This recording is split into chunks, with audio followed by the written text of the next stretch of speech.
What's up, Moto buddies? Mike here from Taco Moto Co. Who are we?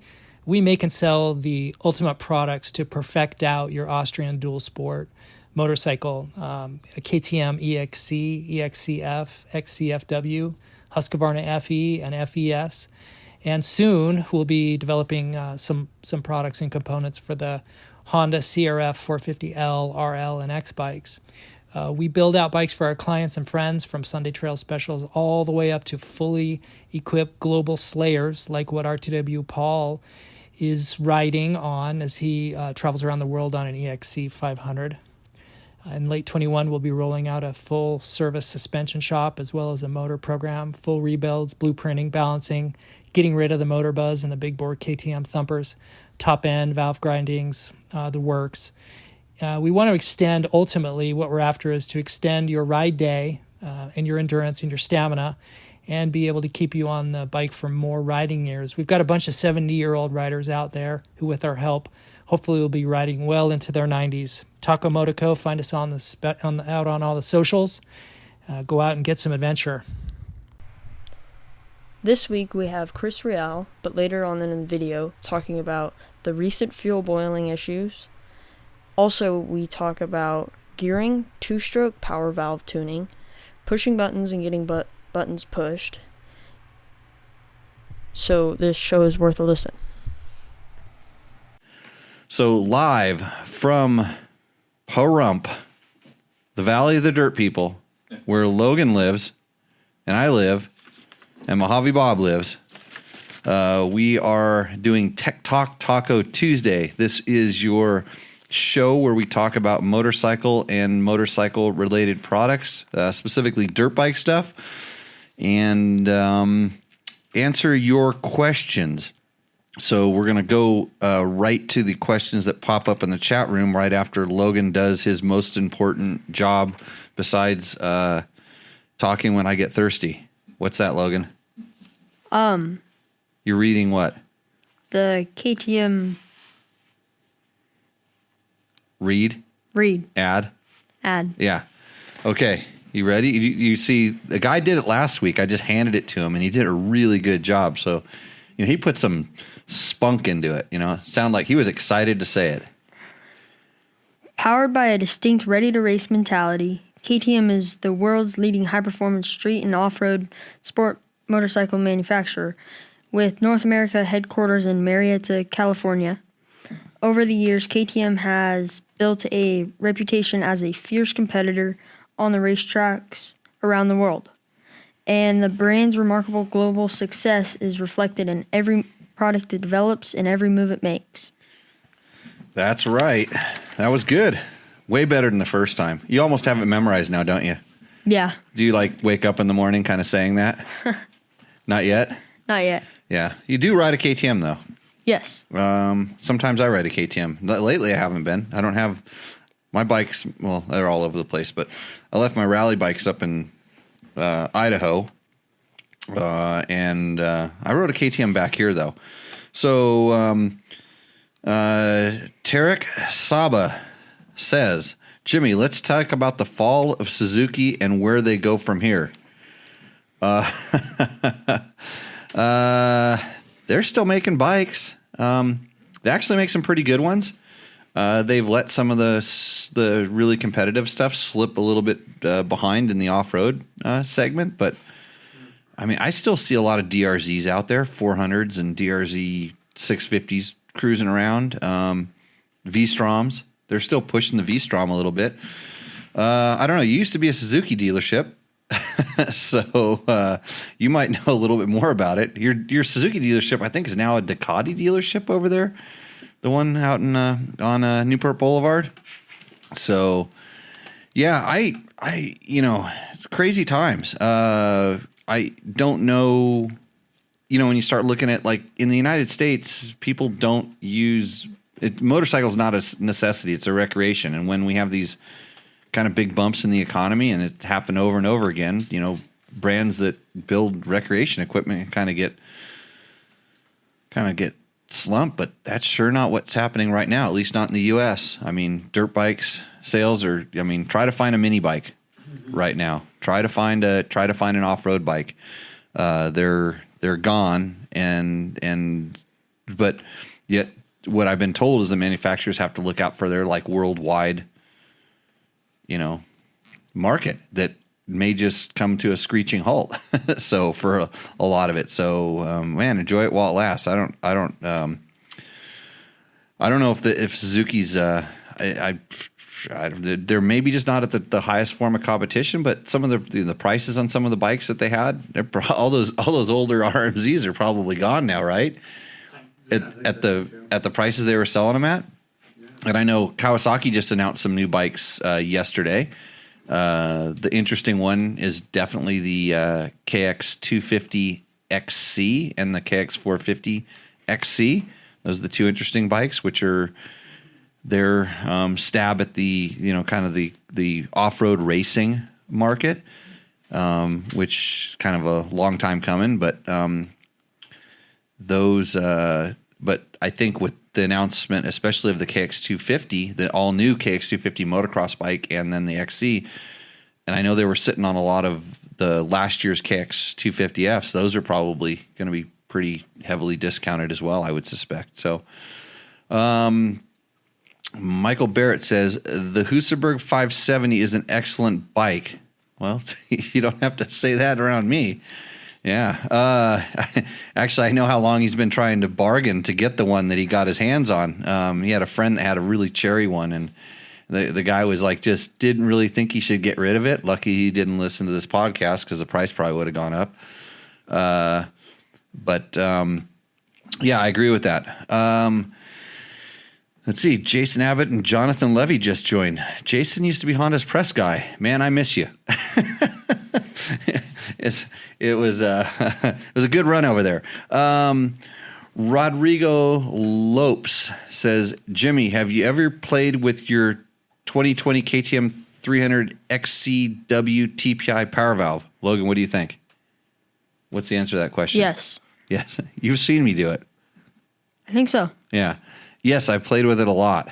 Unlike the carbureted versions and the fuel-injected ones, KTM kind of tells you not to play with the Powervalve. They actually put a dab of that yellow paint on it so you can see where it was indexed at, and kind of maybe so you don't move it. Kind of like sometimes they put them on axles or swing arm pivots and stuff so you can tell if it's moved.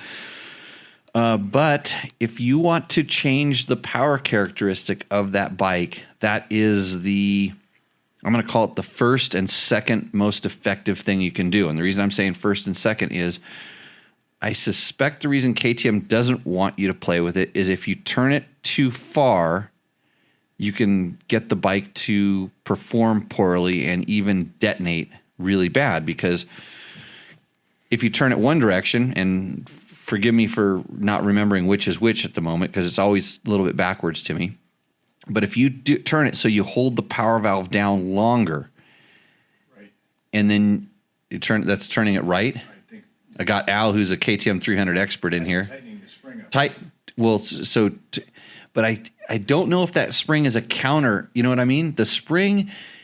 They used to be, I've seen so many different power valve configurations and stuff. I don't remember what it is. Sometimes I think the spring might be a preload against another spring. That's correct. Yeah. So it's the opposite. So sometimes when you tighten it up, it actually makes it open up quicker. And this is why don't get hung up on what I'm telling you. Turn it a half turn one way, try it, turn it back a full turn, so you go a half turn the other way, and try it and see how it reacts. Just like clickers. Some people go, well, my suspension's too soft. And I go, well, give it 3 clicks of compression, stiffer. And they're like, what? I'm like, stiffen it up. And they're like, no, I want it softer. And I go, stiffen it up. And they stiffen it up, and it makes the bike ride softer because it holds it up in the stroke. When I would watch that person, I would say the suspension's packing down, or it's riding low in the stroke and having So anyways, back to the power valve. Well, I don't know exactly which way it is, but one way or the other. But here's where it can go bad. And I have seen it happen just based on detonation, not on a TPI bike, but on a carbureted one. If you turn it to the way that holds the power valve down longer, that builds up a lot of extra heat inside of the engine because the exhaust gases the power valve, the exhaust port is theoretically lower, and it takes longer for the gases to be able to escape. They spend more time in the combustion chamber, it heats up the engine more, and then you can start having detonation. So the reason I said in conjunction with, get a fuel tuner. There's lots of different options for fuel tuners. I have some of my favorite ones. There's other ones I'd like to try. There's complete ECUs, but that's maybe going overboard at this point. I think you can get away with a quarter turn either direction without even worrying about it. When you start going a half turn, you could go half turn or so, and then the performance starts falling off. And this is in either direction. And the reason is because the jetting isn't perfect any longer. It's not exactly the way that they have expected it to run. So when you turn the power valve and you either add or take away fuel, and you can do it in different ranges because the power valve opens at a certain time and you can adjust these things. And when I had the 2020, I also had a 2019 that I had set up, and George, who's in our chat room right now, can vouch for how his bike runs, which is it's been tuned in conjunction power valve tuning and fuel tuner. And it was like, it's definitely different than stock, and it's maybe not as flat as the stock bike. Mine had a little bit more pickup, but maybe a little bit later. It torqued a little bit longer. And I think what I did, if I'm guessing, I think I held the power valve down a little bit longer, which is what you have to be careful of. But I also added a little bit more fuel, made it run a little richer, so that it didn't get as lean or hot. And so some of the little bit of the detonation that you hear sort of went away. But it's all personal. So that is yes. The short answer is yes. You can adjust your power valve. I played with it. Yes, it's between those two things. It's like buying 733 different pipe and silencer combinations. Exactly. So before I would do the pipe and silencer, because if you start doing the muffler and the pipe, you're going to want to do some of the fueling changes too, and then you can tune the power valve to work even better with the pipe. And I was running an FMF. Actually, it was a prototype of an FMF pipe that I think they may or may not be producing right now. I don't know, but I smashed it to bits, and George kept it. So because the bike still ran pretty good. Hopefully that works. Robert Miller, Jimmy, you're spot on. Down here in Australia, Honda mini bikes have become super rare. Do they work when they're upside down? That's what I always wonder about Australia. And really, it's funny to tell you a story about, like, I used to have hair, and then I went to Australia, and I think my head got confused and the hair started growing inside. It went the wrong way, and it went right down out of my head and started coming out of my back and some other places. So, yeah, Spencer Bloomer. I know Spencer. He's my roommate back in the 1960s, right? No, it was back when when I was trying to afford a house in Orange County, California. There is hope now that Suzuki has a new president. Things hopefully will change. And Spencer may or may not have some inside information, considering he might work for JGR Suzuki. So he's on the inside, and that sounds good. Jason Abbott. Oh, here we go. I don't see much off-road on the new Cowies. Where's the handguards, skid plate, and big tank? Well, you didn't read the press release very well, Jason. Because what does it have? What of those three things, Logan, what does it have? Big tank. No, it doesn't. What? You didn't read it either? Do you No. even read Dirt Bike Test? You can't answer that question? You taking the fifth? It's which one of those things? Take second guess, second try. What does it have? What does the Cowie have? He's looking at him, the kid going straight to searching. Where did it go? Out of those three things, what does the new? I should have. Oh, you know what we had at the last show? We had the drops buttons. We had the buttons, so somebody put it on his phone and put it up through the speakers, and he could push the button and it would say funny things. That's like something good, real radio shows and stuff have. I'm gonna break it to you. It has a skid plate. Yeah. So the KX450 actually has a skid plate in the center, but on the XC they've added these kind of side pods to it that probably in the real off-road world are a little bit more like decorations. Like a real guy would probably put something a little bit more substantial on it. But you are definitely correct about the way that Kawasaki went about those bikes, and they kind of made it simple because inside the engine, there's no transmission changes, which Yamaha is one of the few companies that goes to the effort of doing that in the quote XC line. Like KTM generally keeps the ratios the same, SX to XC, and they do it because they feel it's the best, because they have the opportunity to change it to like EXC or to mix and match. But it's they feel like that the guys that are racing those bikes don't really need that any sort of a different wider spread.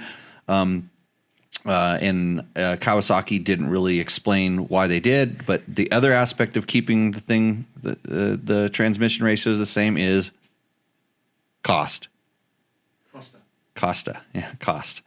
Because you just keep running those motors down the assembly line and you don't make any changes, and it's just another unit you're selling that didn't cost any more to manipulate.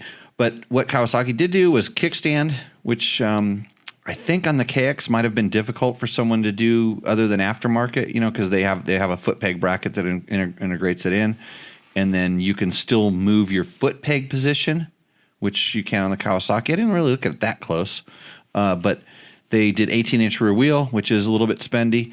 They put different spring rates on the suspension, and they said that means the suspension is altered, but I've been told that the valving internally is exactly the same, and there's no big gas tank. So, and that's kind of another thing that Yamaha on some of their bikes does. KTM does it with the XCs. They put the bigger tank, and so it's just kind of a mix or match based on what each manufacturer feels is important and what they can get away with. And then Kawasaki didn't even change. They don't have a different ECU or program, which a lot of other manufacturers do. They just supply it with the black plug in place. One thing that you can do in a Kawasaki is they do have a handheld tuner, and you could basically make any map you wanted and put it into the bike, which is a pretty good thing to do. So I would suspect if you can find somebody that has one of those, you could make that bike into whatever you really want to know. And then Chris, which always Chris Reel, piping in with really good info, says the big tank subject might be a bit more regulatory complex than new models want to address for a little while, and that's evaporative emissions. So, in order for bikes to have bigger tanks and things, you could just put one on and still sell it as a race bike, but if they go to any other form, having a big tank is a little tricky. So George wants to know if we did the flat track south of the equator. What? I didn't get that one. Jeffrey, you win. You're smarter than Logan. Jeffrey, and I can't. You got to pronounce his name. Do you see his name? Wagutal. It's almost like Washougal. The small skid plate doesn't count. Robert Miller says, Jimmy, what's the latest on Dakar 21? Location, going ahead or not? It's going to be in Saudi Arabia. They were thinking about going into other countries. I think they had a press conference not too long ago, and I think because of all the COVID stuff, they decided to just kind of scale back and not go out to other countries. But I'm not 100% sure on that. And as of right now, everybody suspects that it is a go. I mean, they're planning on it. I'm going to go suffer because of that tomorrow. So, rally training. In 100 and how high is it going to be at Baker, California? Is it how big is it? What's that big thermometer going to read? Because that's where you go ride, I guess, if you want to win Dakar. You don't kid around in this like 80 or 70 degree weather or something someplace nice. No, you want to go ride when it's 1,000,000. And then you take your guy that tells you did it wrong with you, and then he just suffers the whole time. What does Robert Miller want to know from me?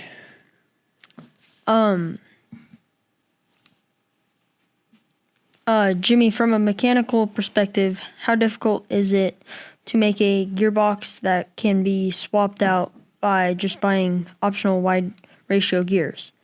Honda did this to the 90s with the CR250 and 500 optional wide ratio 3rd, 4th, and 5th. So it's not that difficult. If you know how to split cases and you know which parts to buy and you know where to put them back on the transmission shafts. But for most people, that's pretty difficult. So when Honda did it, they were putting a 6-speed into they were just making a wide ratio 5-speed, I think, on the CRs. Actually, Grant Plansky, I saw him pop up on the forum, and he had one of those bikes, and I was not changing. I was riding a KTM back then that had wide ratio 6-speed transmissions in them, so my bikes came stock with the right thing. That's why KTM says, what's their slogan, Logan? Ready to race? Right. My KTM was ready to race right past Grant's however many speeds he had in his Honda, popping a wheelie. And my bike was, by the way, a 125, and his was a 250, and it would pop a wheelie right past him. Yeah, question. The Honda of Italy made the wide ratio 5-speed as an enduro bike and street bike in Europe. Right. But Honda didn't import it. And there was a ways you Alan could. Roach There was the kits. There was companies that were able to get those imported and stuff. I don't think it was specifically a Honda one. We have a story up on dirtbiketest.com that you can see about putting a 6-speed into a KTM 450 XC XCF, and that's what burns the tire off the back of your KTM 450 XCF if you don't stop at a pit and take 20 seconds to change a wheel to save about 3 minutes, and possibly save some crashes. But that's a longer story for a better time. But there's options to do it. KTM has all these different gears, and their transmissions are very similar among bikes. And when you have a 500 EXC and a 450 SX, there's ways you can kind of combine those. Same with even some of the smaller bikes I've heard. And if you're really crazy, you can get gears made. You can have, a lot of the race teams have very interesting transmissions inside of their bikes, and so it's just how much effort do you want to put in it? How much do you really need that? And as much as I complain about it all the time, I often think, I'm always wondering to myself, how much am I riding below the speed where my transmission works, and how much am I riding above the speed where my transmission works? And I mean, we have a pretty wide range of riding out here, and a lot of times we're riding on dirt roads to get to the really good riding, which is lower than first gear, and we want to go faster than 5th or 6th. We did that yesterday riding a YZ125 and a WR250F to get up to the mountains. How come you didn't go? You're giving me a funny look. Oh, You had a hot date? no. No. Had to work? No. We No? spent some time at my grandparents. Oh, and okay. Then looked at a trailer. That's a good excuse. You weren't playing, you weren't watching cartoons? No. No cartoons, okay. Yes, Bob. We had to push Dave Chase on his CR125 geared to go 90 out of the pits because it wouldn't pull low gear. Well, Dave Chase was kind of on the portlier side. Yeah. So, but yeah, because the transmission wouldn't handle it. That's why I raced a KTM 125 that had 6-speed transmission in it, and it hauled ass. So, let's see. Hey, a couple other companies what other companies should I thank, Logan? Climb. Right. Recluse. Right. And maybe more? Maybe. DDC. Yeah, a little bit, but mostly Climb. Yeah. Yeah, Climb has supported dirt bike tests since the very beginning of dirt bike test, since the very beginning of this show, whatever we call it, a podcast, a show. and they make good gear. And I'm going to be wearing climb gear tomorrow, vented gear, and I'm going to be comfortable as I can possibly be. There's one other question there that Robert Miller asked. From a mechanical, no, what was the other one? My gearbox? Was there another one about a gearbox? Yeah. Was it the one that Cody Joseph asked? No, it's right above Cody Joseph. Oh, it is? I can't see that one. See, that's the way that the questions here work. Okay, what's that one? What's about my gearbox? My gearbox comment was how around hard would it be for a Kawasaki to make a WR gear set for the new KX 250 XC and 450 XC. That would specify a wide range of buyers. Granted, you need to split cases by making the AWR third, fourth, and fifth. I'd say it's about a $300 to $400 per unit question. I'm guessing. If they were, so when a manufacturer is designing and developing these bikes, and they literally, it goes right down to, okay, what's it going to cost? How long are we going to have these things for? Do we need to have future improvements for this current model? And there's lots of things like that will determine, what they put inside of it. If they see this thing as this bike having a really long run and nothing changing, maybe they'll invest in having the gear sets, a different gear set inside of it. It's funny because they did this total redesign of the KX250F head, and I was going to give a really good close look to see if there was anything inside of that. Because there was some casting embossments in it. And I'm going, are they going to go down the route of like KTM where they start, using these motors for multiple purposes? They also put a reed valve inside of the bottom end to kind of control the breathing, which sometimes can help with, oil spray and different things. But, is there a future for a KX XC and then some sort of a dual sport bike or emissions compliant bikes a little bit farther out there in the future? You just never know. What they're planning, but so it just comes down to cost, when someone's going to put this transmission inside of it. Like on Hondas on their RX models, they have the motocross transmission. They change the final drive ratio. And so it gets the job done for the most part, but he says, Cody Joseph says, the only current KTM that has the XS trans is the 450 XCF. The 250, 350 XCF and 250, 300 XC have a semi-wide ratio 6-speed. That is correct. So, big miss by Honda and Kawasaki, in my opinion, to use the close ratio 5-speed for cross-country.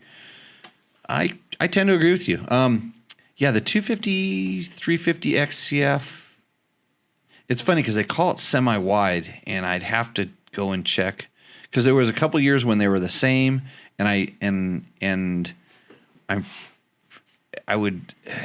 to check. I have to go back. There's so many different transmissions and bikes in my head. I'm trying to remember, because they said that the XCW and the XC for the 2-strokes were the same motors, which kind of makes sense.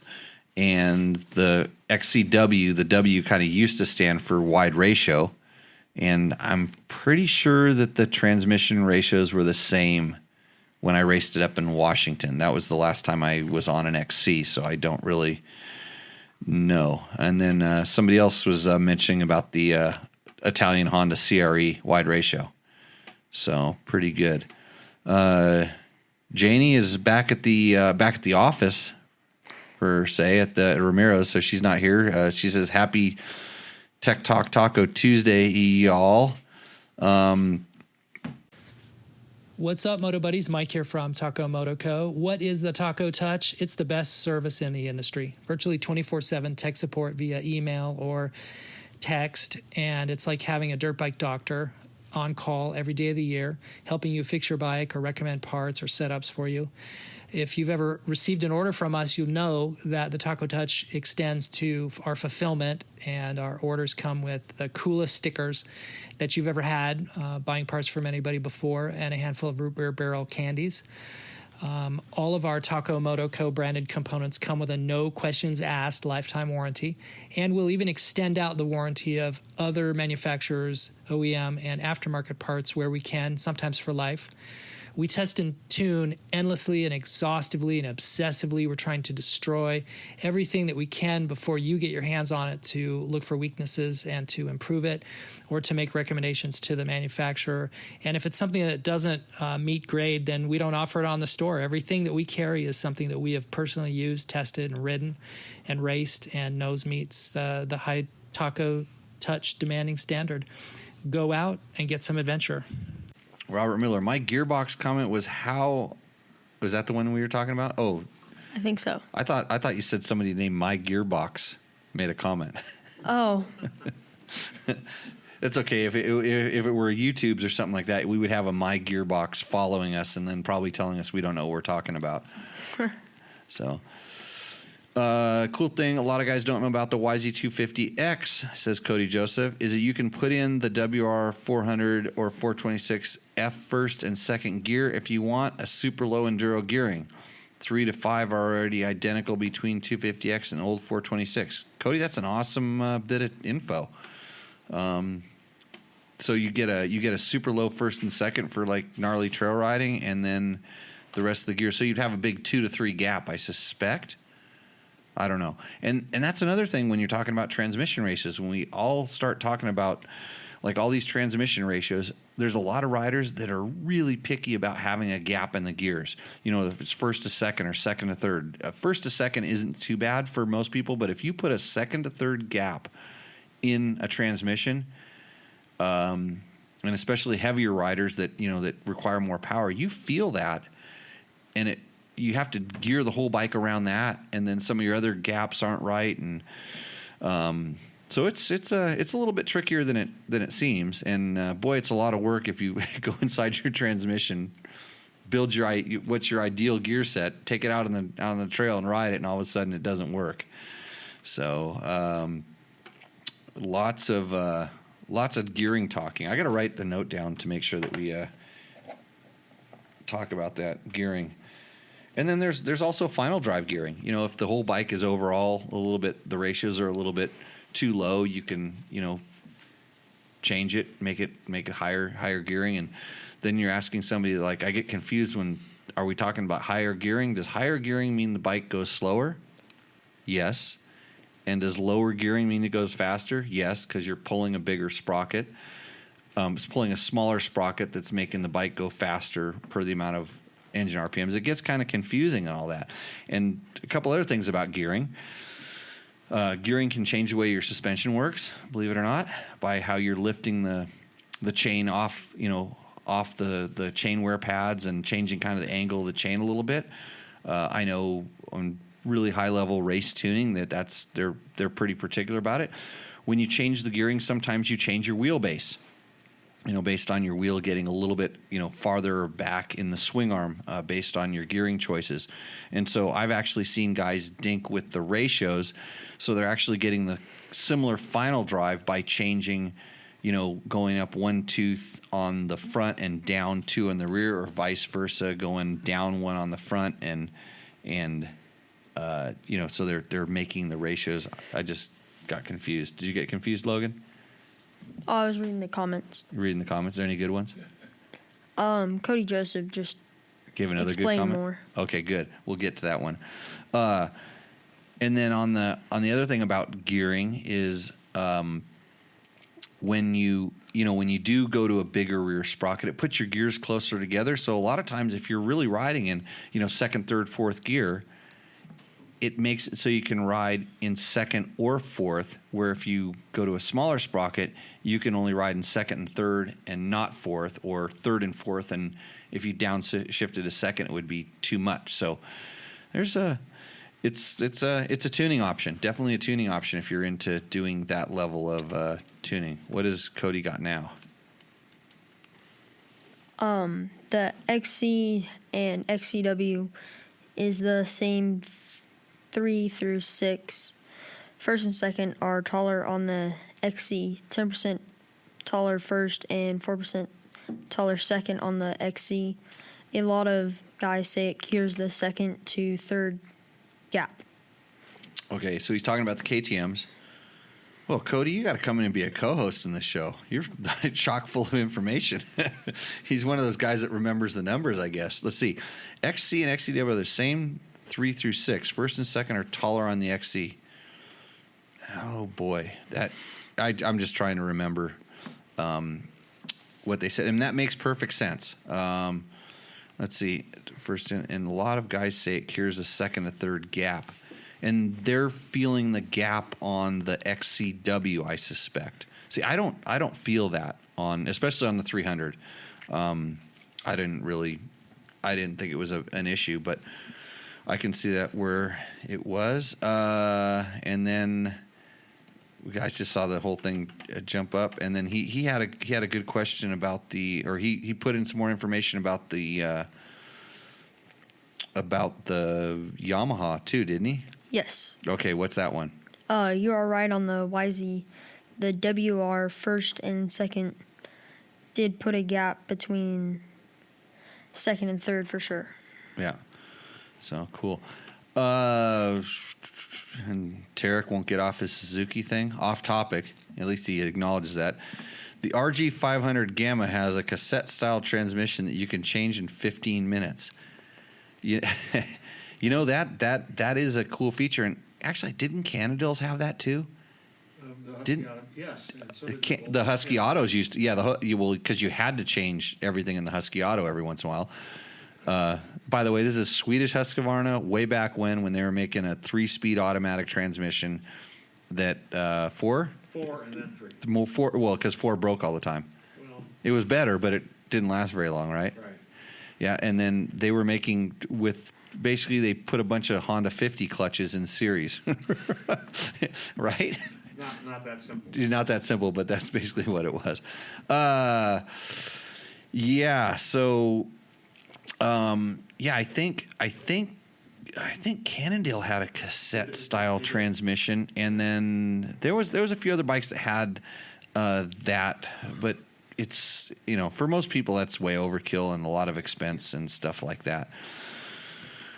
What does Robert Miller want to know? Ready for that one? You're staring at old vintage bikes again, aren't you?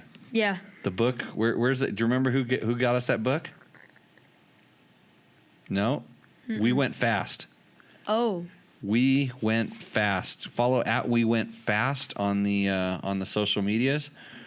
Logan's infatuated with that. Did you sell all your vintage bikes? No, two left to sell. 2 left, yeah. So yeah, you can start collecting those when they're really expensive, Logan. Okay, Robert Miller says, Jimmy, can you explain the changes KTM made to their 500 EXC gearing from 2017 onwards?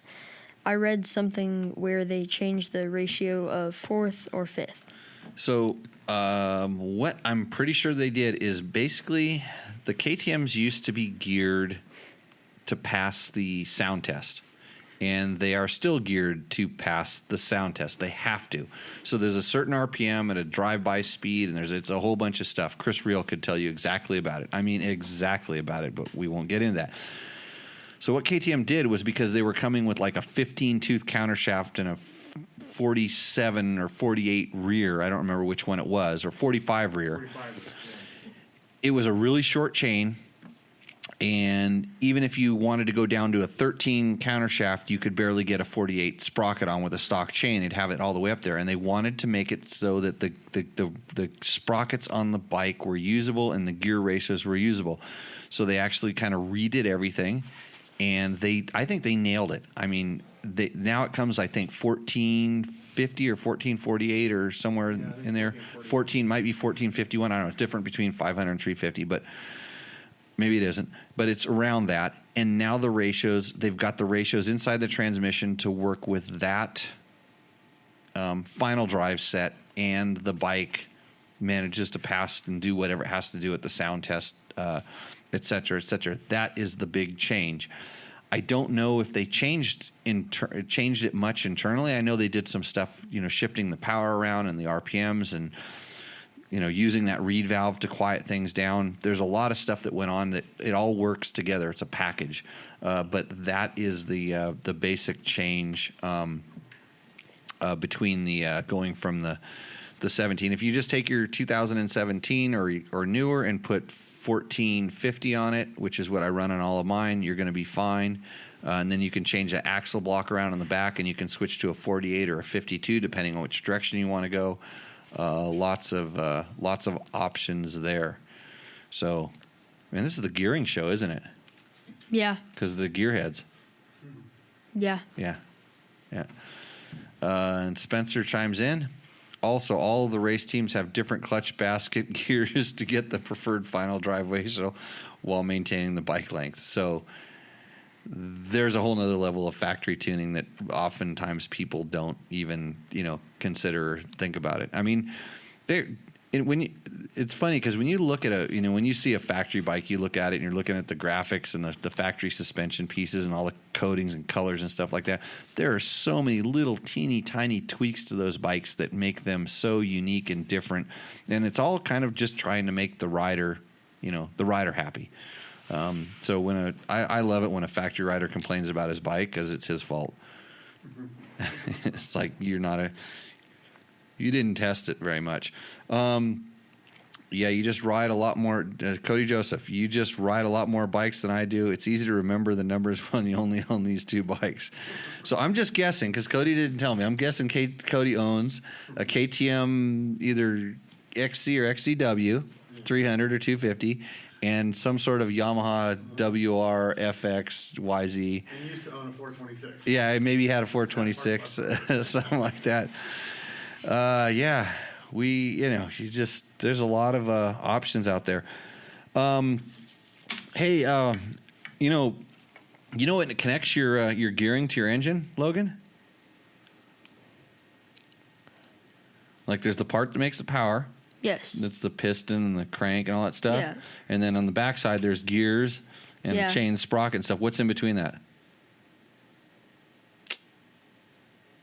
What separates those two? Between the power producing part of the motor? Yes. And then the drive part of the motor. Begins with a C. You got three people giving us. Everybody's giving them signals around out here. It's like they're flashing gang symbols at Logan. Come on, this isn't that technical of a question. It's the thing you slip. Oh, clutch. Right. Okay. Yeah. You know how you can not have to think about it, kind of like you don't? Oh, Recluse. Yeah. Automatic yeah. Recluse. If you put a Recluse clutch in your bike, you don't have to think about the clutch anymore. It does all the work for you. Yes. They make it easier to ride, right? They're for old people or just easier to ride? I liked it. Okay, good. I like them too. I have them in most of my bikes. So you can go to recluse.com if you want to solve your stalling and your... I've always said that almost everybody I put on technical trail rides, they go up a skill level once they go on a Recluse, and the only people that I've met that don't like Recluse clutches, which is almost everybody, are people that really haven't tried them or given them a chance. Right, Al? Yep. Al raises his hand. He's 97 years old, still riding, and he's not going to change. Is not lazy enough for a Recluse? This is the guy that gets off and says, Jimmy, how many push-ups are we doing today? Yeah, it's challenging me to push-up contests. I'm getting back. Okay, and George is stirring the pot. He says, will 500cc two-strokes make a comeback? Because my 300 just doesn't have enough snap now that I put on 87 pounds during COVID. Right. Yeah. Yeah. Yeah, no, your 300 doesn't have enough snap because your right wrist doesn't turn the throttle far enough. Better traction is getting now. Yeah, you're getting better traction. It doesn't spin up as easily as it used to. So that's my answer to that. I had a couple. We talked about a little bit about the new KX. Hey, do you want me to because our last show was super dedicated towards adventure bikes. That's why you didn't listen, because you're not old enough to ride adventure bikes yet. Did you see the Honda Africa Twin out there? I think last time I was here, I did. No, it wasn't. It wasn't here. It's new. It's new. Just brought it over here. I had quite possibly one of my top 10 worst riding experiences on that bike. Everybody says, Jimmy, all you do is say good things. I'm gonna say bad things right now, especially since I'm talking to a certain manufacturer about doing some advertising and stuff. This is probably the best thing I can do for dirt bike test right now.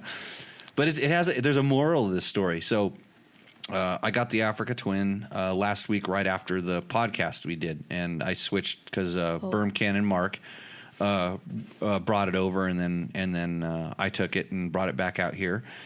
And so it is a very technologically advanced motorcycle. In fact, it has a small keyboard on the left grip. And even the right grip has a lot of buttons on it compared to most. It's got a lot of buttons on it. And you're sitting there going, well, what do they do? Well, I pretty much can, I think, and this is just me being me, I knew there was a lot of buttons. I knew there was a lot of modes. Everybody that's ridden it kind of talked about it. I mean, there's like 18 different screens or modes you can use. And generally the manufacturers are pretty good at finding like some preset ones that are okay. So I said, okay, I downloaded the videos. I got the press videos that explained how all the buttons work. I downloaded them. I put them on my computer. I just didn't have the 30 or so minutes to watch the 5 or 6 videos. So I just hopped on the bike and I rode it. I managed to figure out how the cruise control worked because I just rode to Vegas on the highways, I was just trying to get there. Man, and it's been a while since I rode a BMW that had cruise control on a motorcycle. It is phenomenal. I love it. It's just like in your car. When you get in there and use it, it just relaxes you. It does all the work for you. You can kind of set it at a speed. You're not going to get a ticket, because my problem when I'm riding a motorcycle on the street is it's 75, 85, 95, and I look down, I'm like, uh-oh. And I'm just slowly, because I just want to accelerate. And so this kind of stops that, and I can just let the bike just roll along and pay more attention to the sights. Not crashing into cars that are going too fast or too slow, whatever they're doing. Brilliant cruise control.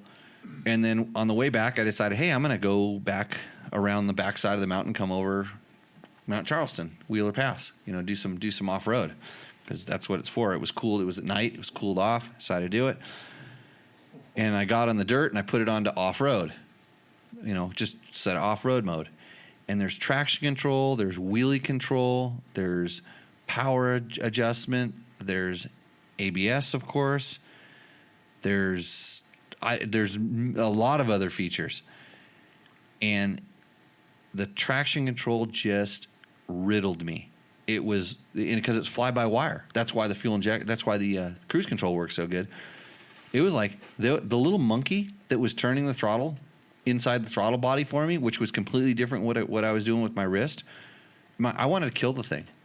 I literally couldn't figure out. So I'm like, okay, I'll start pushing buttons. I can, there was a user mode that Berm Cannon Mark had set, and I guarantee you that he went out and rode the bike and stuff. He probably didn't go in. I was riding on pretty much a Jeep trail. You need a real Jeep on. You need some 4-wheel drive, lots of loose rocks, some pretty steep inclines.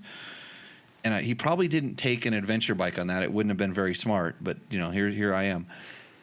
And that monkey could not figure out how to turn the throttle, because any time that I wanted a little snap of power, it sensed wheel spin and it cut it.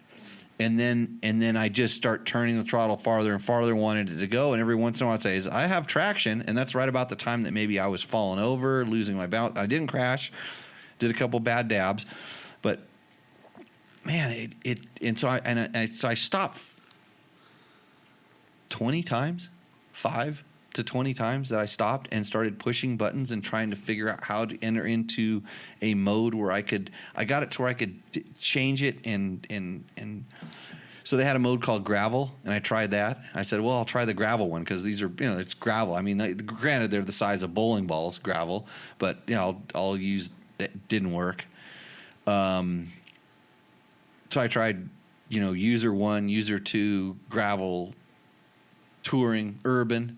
In fact, urban, believe it or not, urban had the best throttle response in the low traction situations and stuff.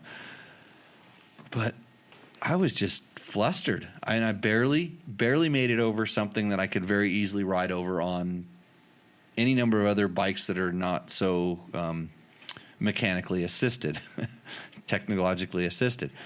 So I came back home and was pissed. Then I went and watched the videos, and I started learning how to turn things on and off, and it's like anything, you have to go practice it. And here's where we get stilted as journalists and media and people that ride lots and lots of different bikes.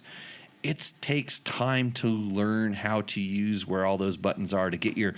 When I ride my own personal bike, my thumb knows exactly which buttons to push. I'm very fluid on the KTM 4, or there's different buttons, but to how to adjust, turn on things, turn off things, and mostly I'm not doing rider adjust modes. It's just seeing what my fuel mileage is, seeing how hot it is outside, stuff like that.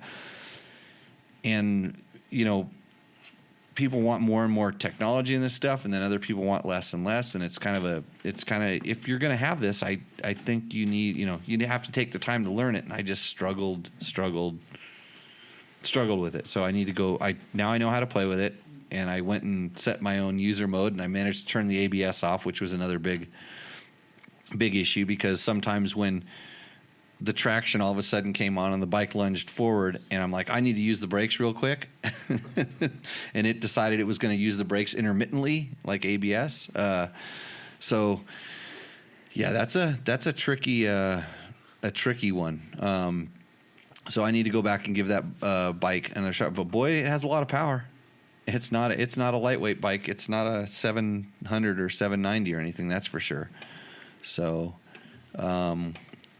you want to ride that bike, Logan? Honda? No. Who said no? Say no. Why did you tell him to say no? Say yes. Pretty heavy. You think you can I'll ride try it? it. You'll try it? You think you can ride it? You can't pick it up. No. Take somebody with you. Hey, I've got a guy is sending me a power up kit for the 390, the KTM 390. So, yeah, we can power that thing up a little bit. I'd like to get the foot pegs more leveled up. And that brings me to another question that somebody on our YouTube channel asked. He said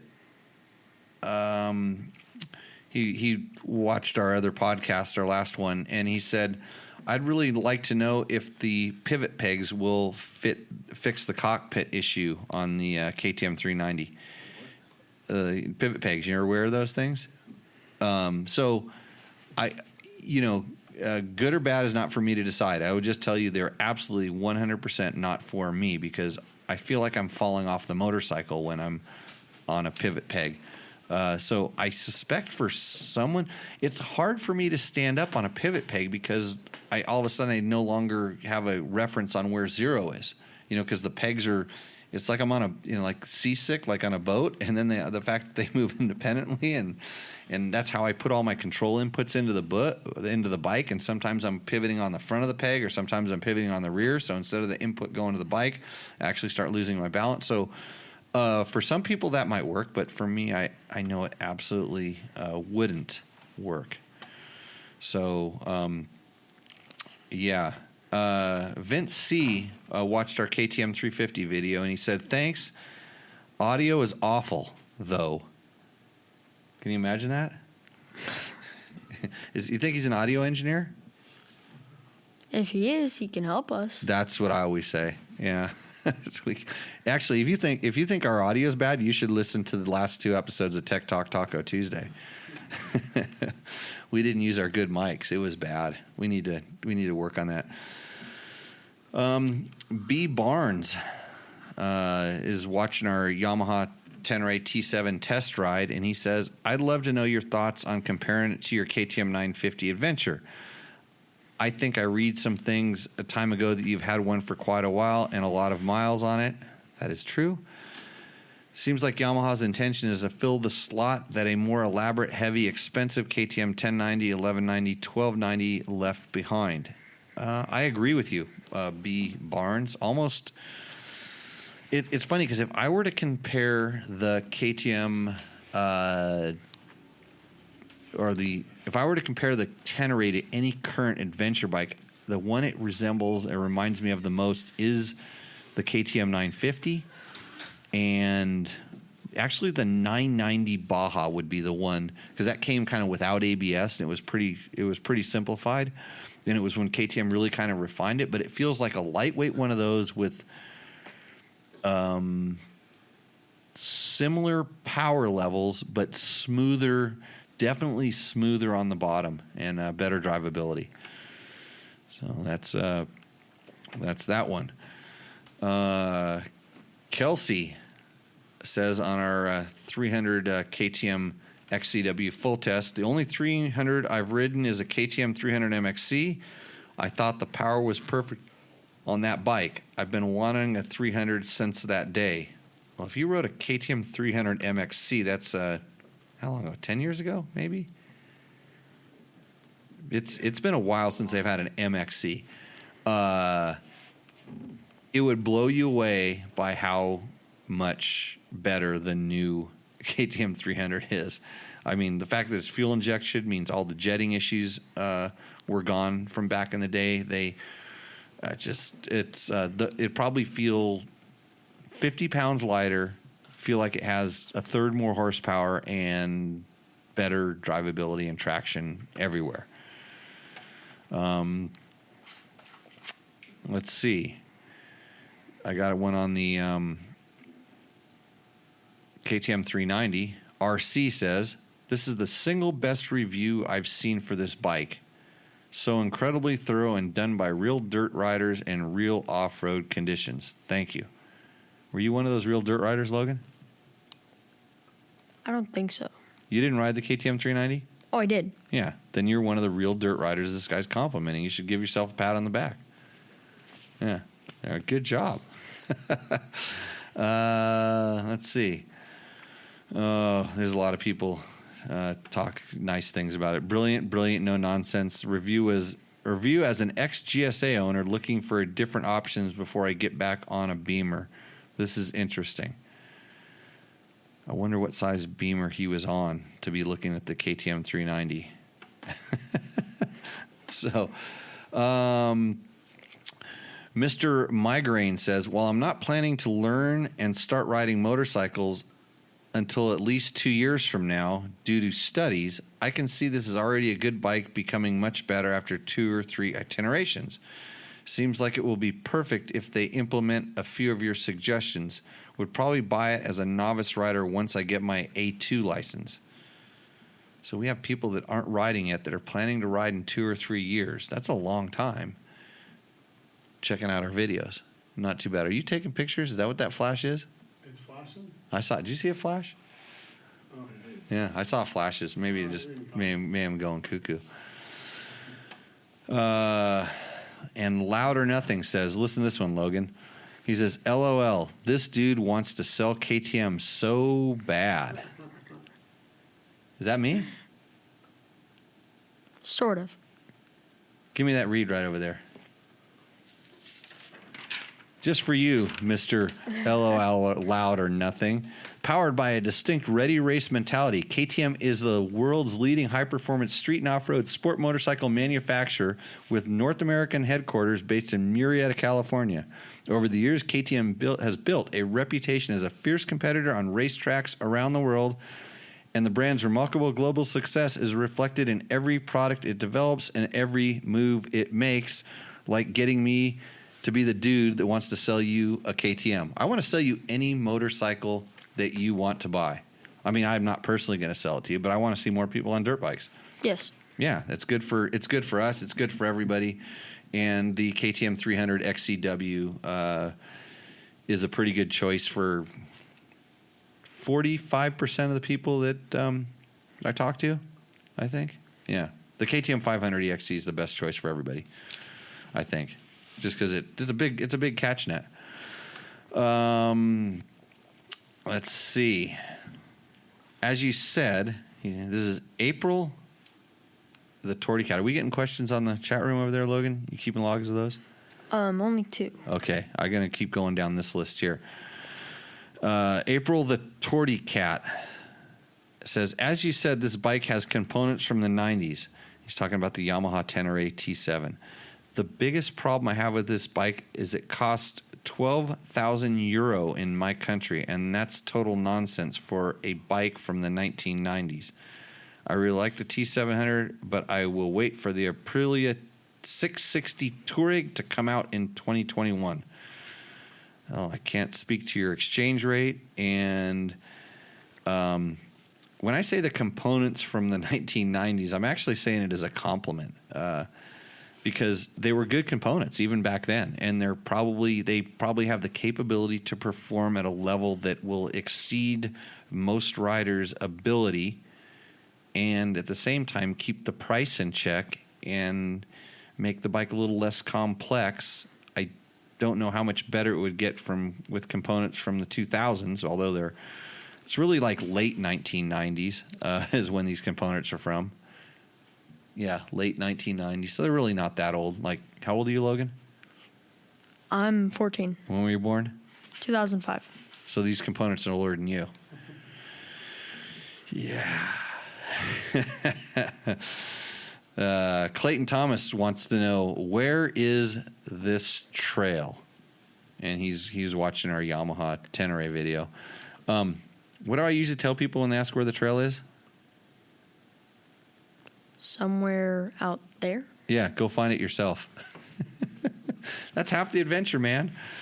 If it looked like a good trail, you need to go find it yourself, because if I tell you where it's at, you and 10 of your friends will go there, and then you guys will tell 10 more friends, and then 100 people go in there, and then the trail gets beat up, and you didn't have to do anything but ask somebody to tell you where something was. And the good stuff is getting harder and harder to find, and I intend to keep it that way. So when you ask me where my videos and stuff are shot, I'm going to tell you, go find it yourself. So that's just being nice to the land.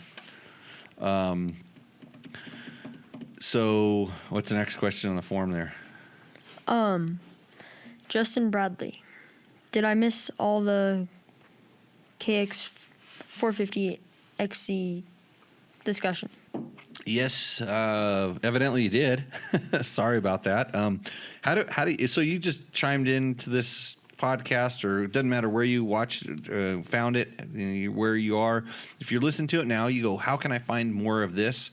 If you really want to watch us, that's your own problem. But if you want to listen to it, we're going to start as soon as I sit still for a few days. We're going to start putting up a lot of the other episodes, 1 to 30, and then 50 to 60. It'll be 50 to 70 now by the time I get to it, I guess.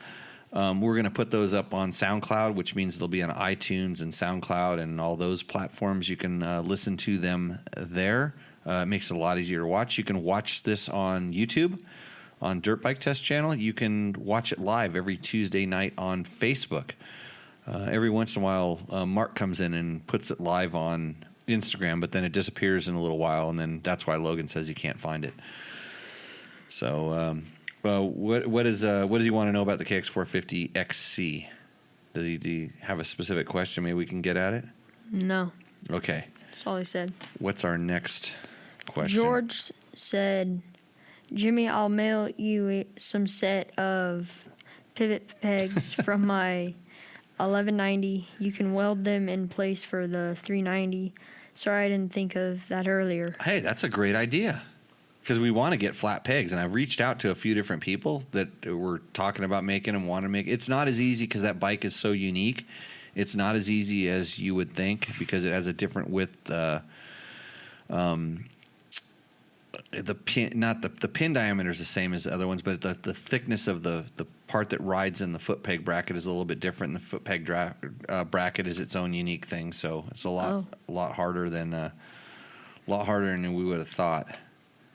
Is that it on the Yep. form there?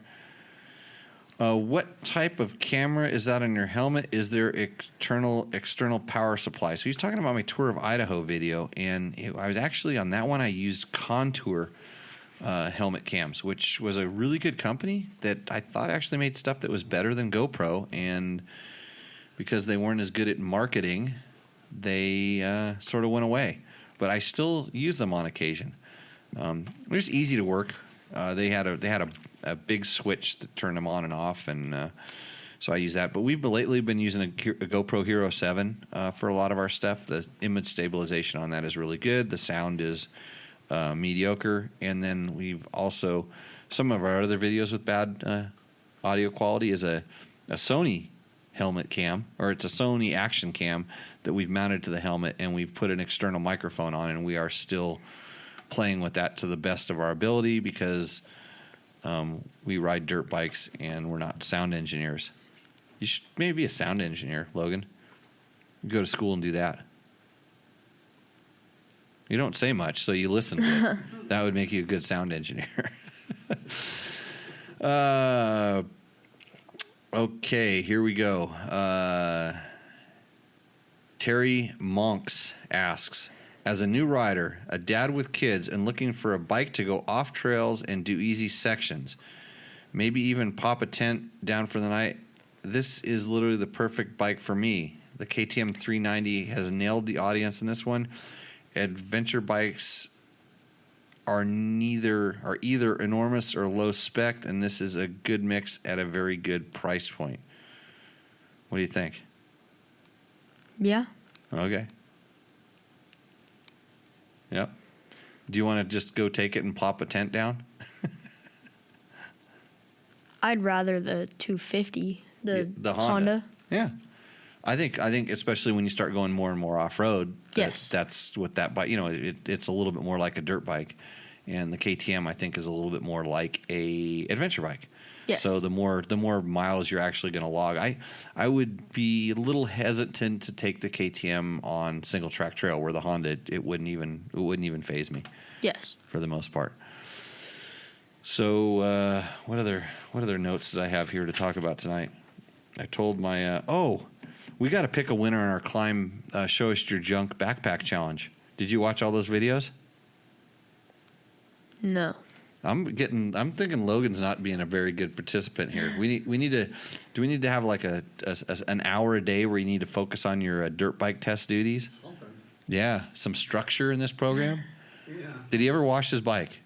Oh, yeah. Yeah, bike's washed? I was a little worried about that one. Hey, do you know that Taddy Blazuzak joined Gas? Did you know that? No. Well, here's the interesting thing about that. Yeah. So Taddy Blazuzak, he's won Erzberg multiple times, enduro cross champion, guy's legend. He actually he showed up to Erzberg the first year when he was going to race it. He was a trials champion. I think national. I don't know how he did in the world trials, but he was a gas factory rider for the trials thing. Showed up on a clapped out gas dirt bike, and was going to win. Basically, was going to win the Erzberg on a gas, and KTM slid a bike underneath him. Did he do it the first time on the gas? No, he wasn't, because I was do you know that I was a factory gas rider at Erzberg? Yeah, the two times I finished Erzberg, here, let me pound my chest, was on a gas. In fact, it was on the exact same bike. Because that's what a factory gas guy. Because they take your bike that finished, and it only finished with like one gear left in the transmission, but they probably threw it in the closet, and then the week before the next year when I came back, they pulled it back out and put a new transmission in it and said, "Oh, here's your bike." It worked last year. So I rode on the same team as Manny Lettenbechler's dad. Who's KTM's extreme enduro guy.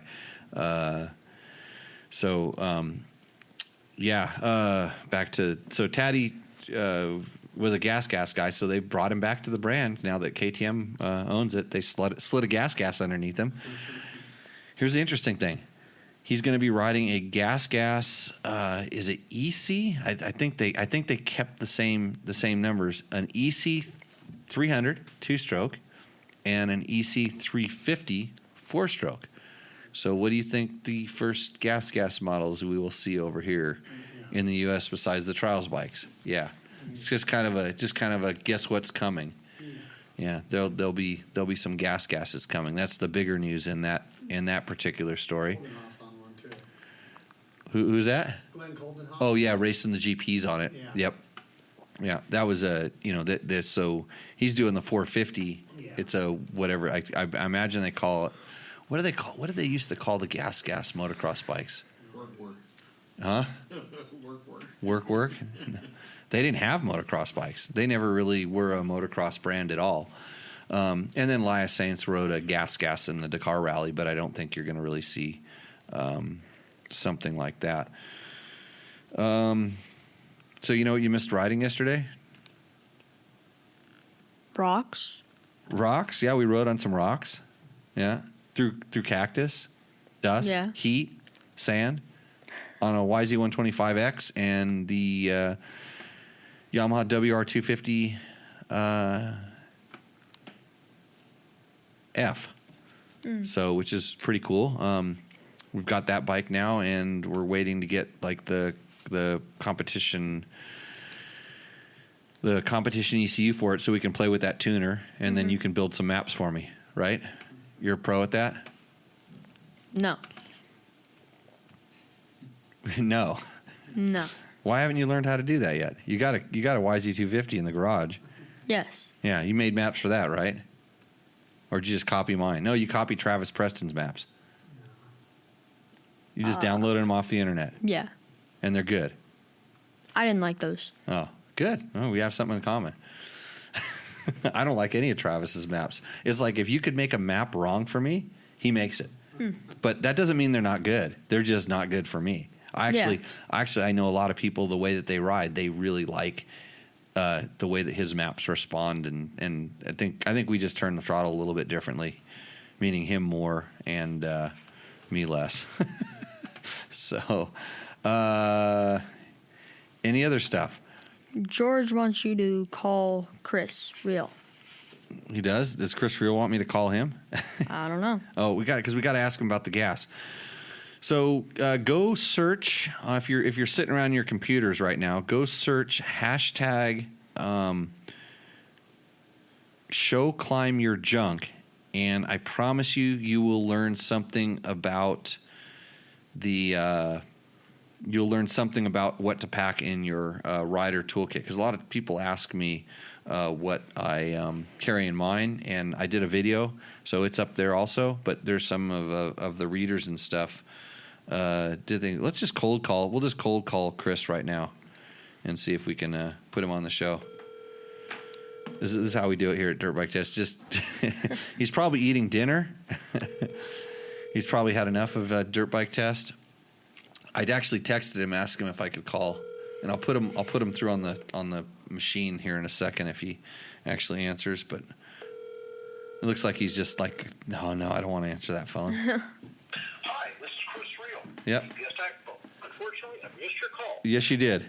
Leave me a detailed message with your phone number, including the area code. Okay. And I'll call you back Area as code? soon as I'm able. Okay. Thank you for calling. It's good because he just called. Hey, Chris, you just called me back. Yeah, I did. Okay, I'm going to plug you into the voice-matron here. Hold on one second. And can you hear us now? I can hear you. Good. You're live on Tech Talk Taco Tuesday. As our resident oil and petroleum expert, I wanted to ask you one simple question. What's the best oil? Whichever one's paying me the most today. Yeah, there's no, we don't have any of that. Oh, we will take an oil sponsor though. So I have been, George, a few other people have been noticing a lot of people are having the problems that you outlined right when this COVID thing came about with intermittent, strange running problems, just funny, lots of funny stuff happen that seems to go along the fuel delivery. route. How long are we going to be suffering with this? Until we burn up the old gas. And so my guess is we will use up the winter blended fuels sometime around September, just before it changes again. So we'll get done with the we'll get done with it and go right back to it. Pretty much. Yeah. So that, and you're generally pretty accurate in the estimation of that stuff in the past. Did I tell you that we had a couple of little fuel boiling incidents? Well, Jimmy, knowing where you ride and how you ride, it wouldn't surprise me a bit. But you didn't tell me the story. But I do know that lots of guys are having fuel related issues, and we're just gonna have to deal with it for a little while. You know? Yeah. So my story, it wasn't actually me the one that it really affected. It was Heather. Heather was riding the new Tenere, and we were coming across Nevada, and when it got about 109 degrees, and she had maybe fumes or a little bit more than fumes in the tank at about a mile from the gas station. We were really stretching it out. The bike just and stopped running, and it basically, according to my calculations, there was probably about a half a gallon left in there, but it wasn't really. It was more like it was boiling. Yeah, it wasn't stable liquid. No, and fuel pumps don't like that. No, lean the bike on the side, empty your Camelback on it. It'll cool down. You'll go to the gas station. You'll fill up, and life is groovy. Oh, you thought I had water in the Camelback to cool the bike down? Well, in that case, park the bike under a tree, finish whatever beverage you might have, let the bike cool down. It's all good. No, I went back, rode behind her, put my foot out, and pushed her to the gas station with my foot on the muffler. It worked out just fine. And if this isn't an official endorsement, you can take the fuel cap off, and that'll allow the heat to dissipate pretty quickly. You got to do it carefully, but then the gas will turn back liquid and quit boiling so rapidly. So it boils easier under pressure. No. It's just the opposite. If it's under pressure, it has a slightly higher boiling point. The challenge is all the hot, air that's in the tank has no place to go, so we let that out. Right. That makes, it's funny because when I opened up my tank at that time, when we got to the gas station, it you open it up, it went poof, and it like literally, when you unlocked it, it literally blew the lid up, and but that's real dangerous. I did a video for the U.S. government on fuel geysering. You can search it on YouTube, and chainsaws will shoot a rooster tail, a geyser of fuel to the ceiling. Yeah, and so, it's under pressure, and it's under quite a lot of pressure. So another thing I've seen happen on dirt bikes is, I've seen that the enough pressure when the fuel starts boiling, I've seen it actually been able to go up, and some of the fuel caps have one-way valves and little balls inside of them. Yep. And it actually blows those things up and shuts them off as if the bike had tipped over on its side, so it doesn't spill, and it causes those to plug. And then you wonder why your fuel tank starts. Actually, most people go, "God, my radiator shroud looks kind of funny," because it's actually bulging off and doing weird things. And then you go, "Yeah, the fuel is boiling." The fuel is boiling, and when when you start saying we got a 100-degree day, you got to remember that the radiant heat coming off the road's 140 or above, and your gas tank is hugging your exhaust pipe, and fuel boils at around 110 degrees, 105 degrees, depending upon elevation and where you are and the type of fuel. So you've got a percolating system. It doesn't take much. Yeah, it was 109 degrees when we were coming down into Vegas when Heather's bike. And like I said, probably not really a fault of the bike or in any way, shape, or form, because I think it was just getting low, and there was, there wasn't enough to keep it cool. The other thing we've noticed specific to a lot of the dirt bikes and stuff is starting. They've been real intermittent with starting. Yeah, and that's that's just a condition of the fuel.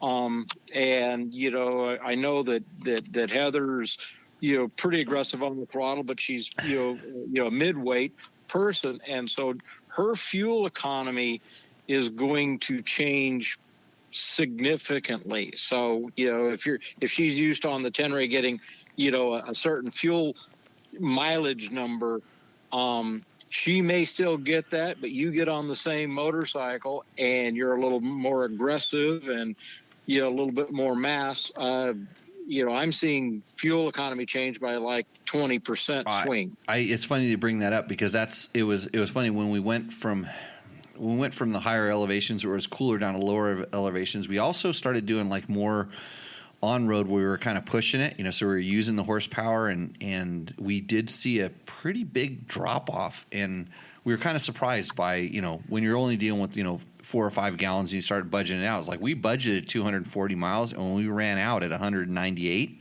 it was like, yep. Whoa. Yeah. That didn't see that coming. And, no, and that's, the bike is good. You guys are good.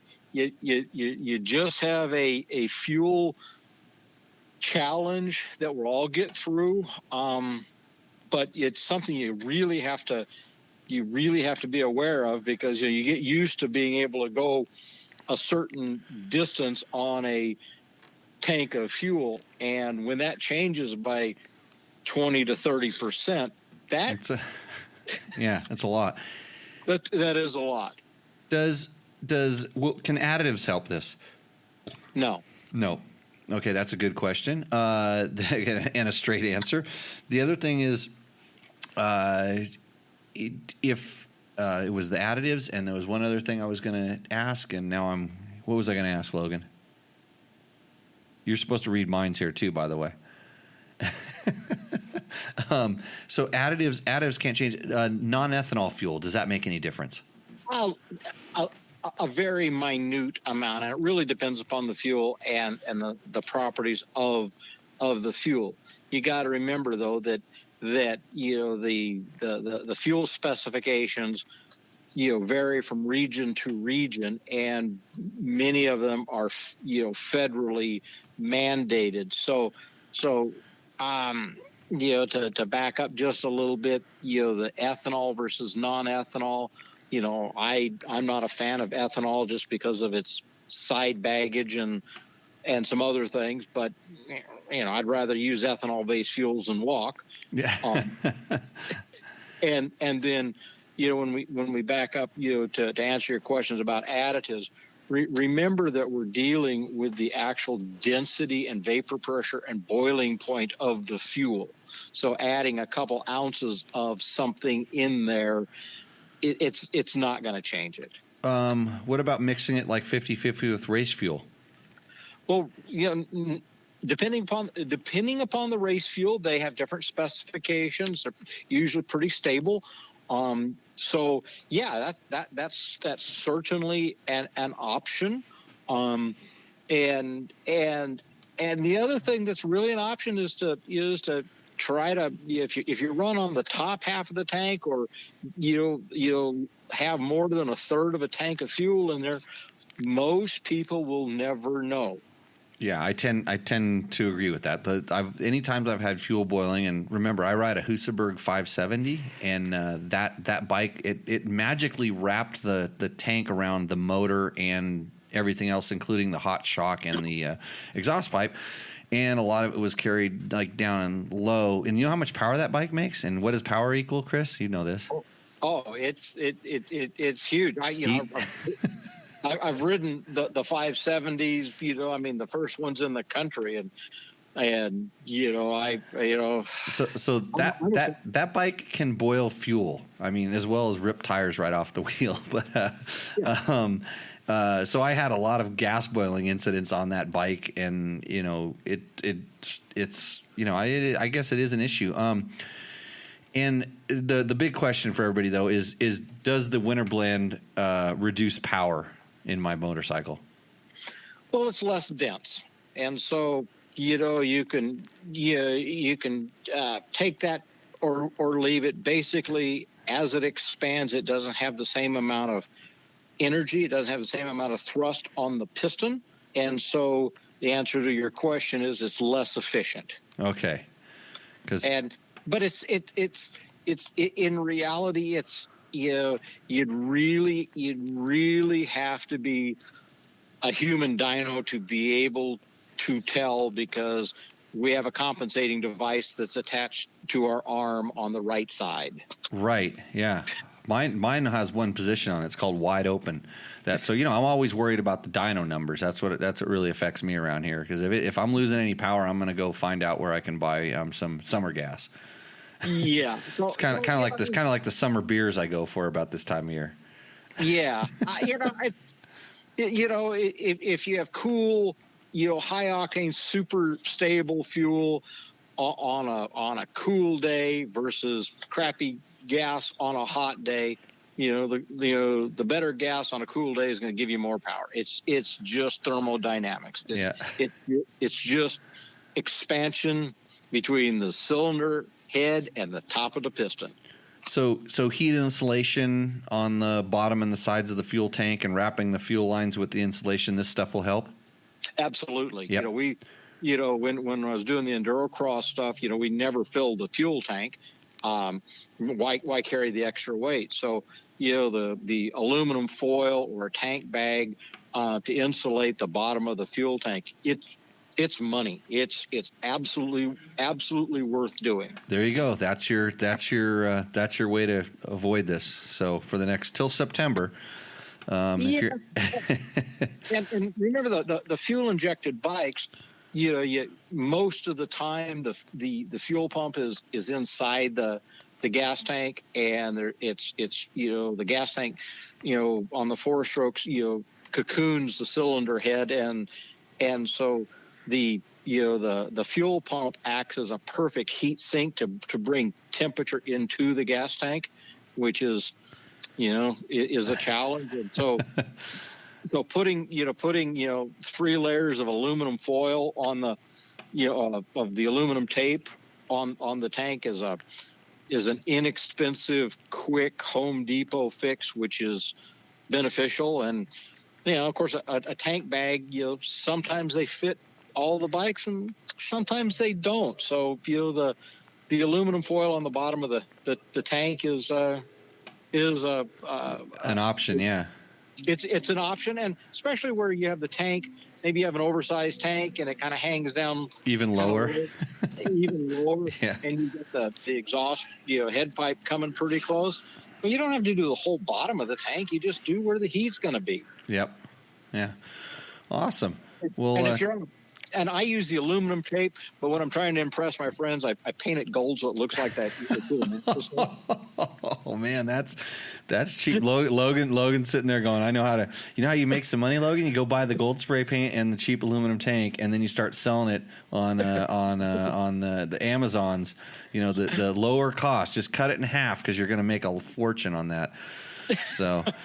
Well, hey, thanks for dodging the oil question, Chris. I appreciate that, because now I don't know which is the most horsepower oil, but other than that, I'm going to just.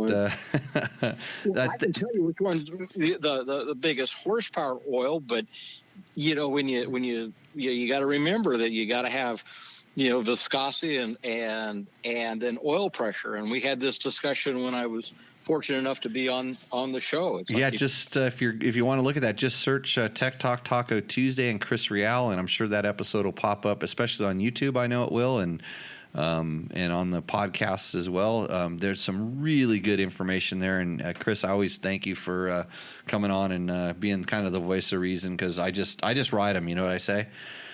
Well, I mean, some of the guys, like young Logan there, I mean, he's got all the potential and he's got enthusiasm. And if he can absorb some of the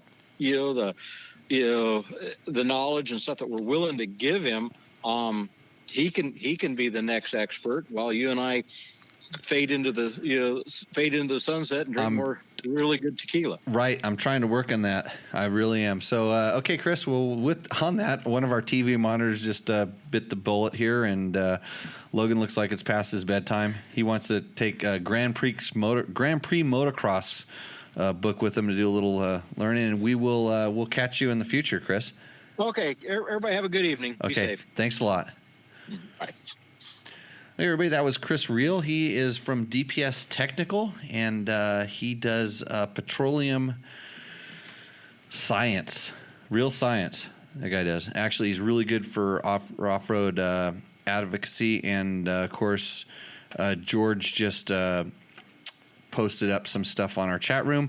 So if you want to get a little more engaged in the show, you can always join in, ask questions live in the chat room, post them in the links when we get these YouTube videos uploaded. I think we've done most of our reads, but I definitely like to thank, again, Recluse, Climb, Taco Moto helps us out, DDC. There's a lot of companies that kind of keep the wind in the sails here at Dirt Bike Test, and we only got bigger and better things to announce in the very near future. So if you are in the marketing department of some company, keep a couple extra bucks in your budget, because we got some cool stuff happening here. So with that, what do we say, Logan? See you out on the trails. Okay, cheers, guys. See ya.